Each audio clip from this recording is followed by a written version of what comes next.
For assignment one in sports media, we were asked to choose a sports organization and a media platform and kind of describe how many different revenue streams we could find through that platform.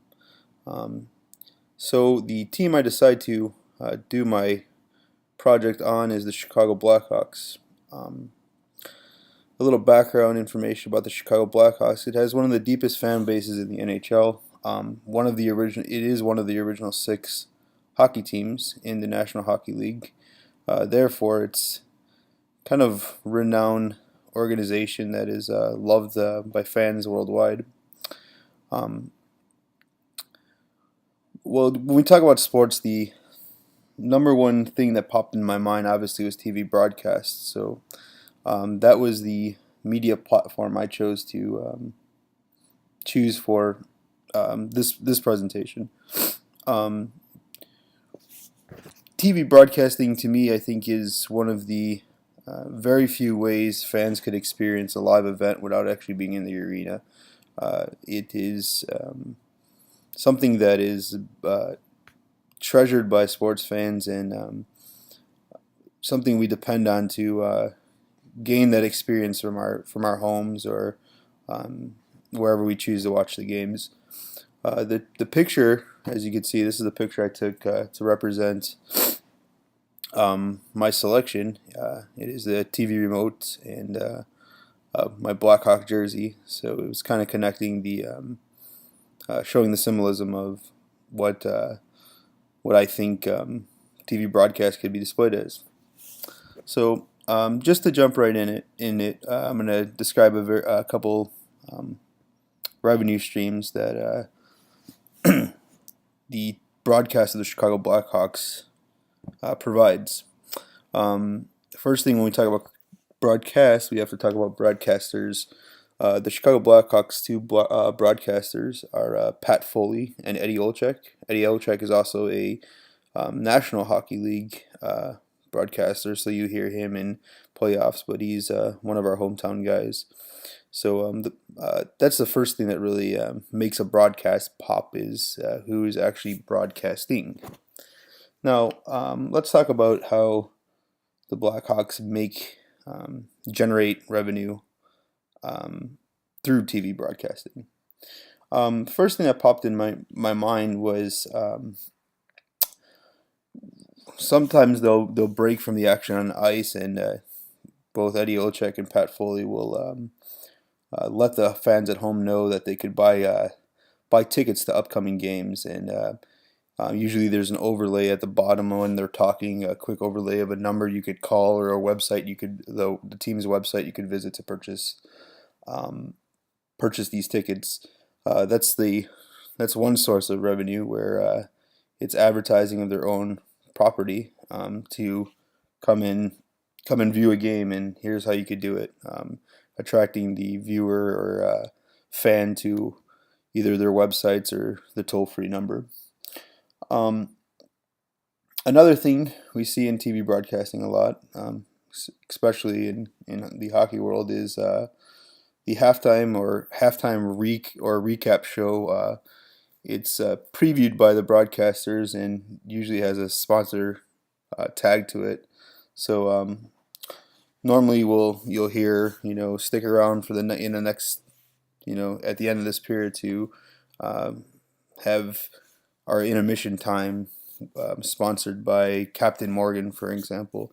And then the broadcasters go on to give a little tagline or a catchphrase that's associated with that product. Now let's think about the broadcast itself.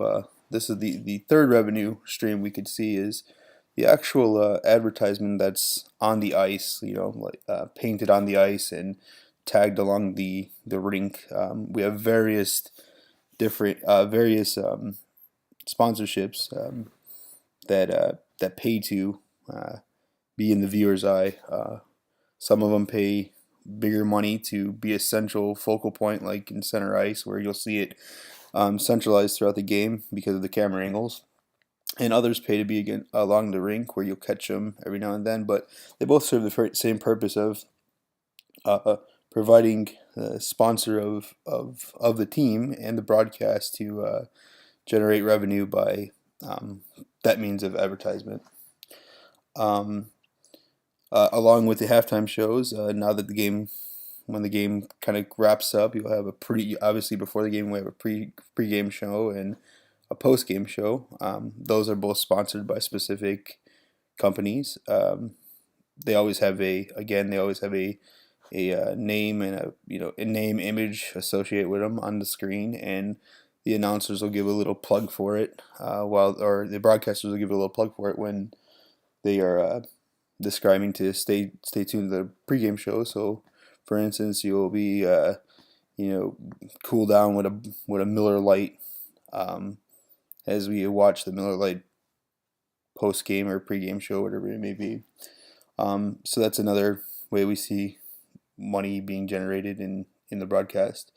And in hockey, and as many other sports, we have highlight replays or hits of the night or the 3 stars in the case of hockey. Those are all sponsored too by companies. So you'll have the Advil hit of the night, for instance. So that name's tag, even though it might not show the actual sponsor, that the name itself is tagged with the footage that you're about to see. So the replays are all provided and paid for by sponsors. There's many. I mean, the list could go on and on for how to generate revenue in TV broadcasting, but these are like 5 quick examples of how the Blackhawks, for instance, generate money through their TV broadcasting.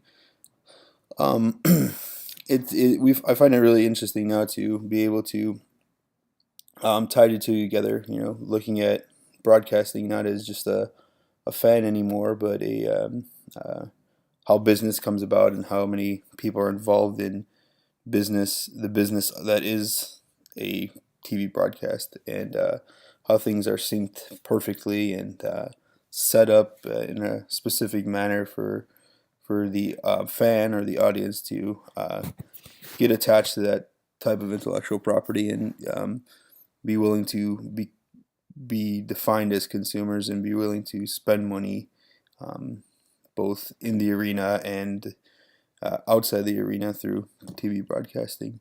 Well, thank you for listening, and that was my definition and my brief view of revenue streams of the Chicago Blackhawk TV broadcast.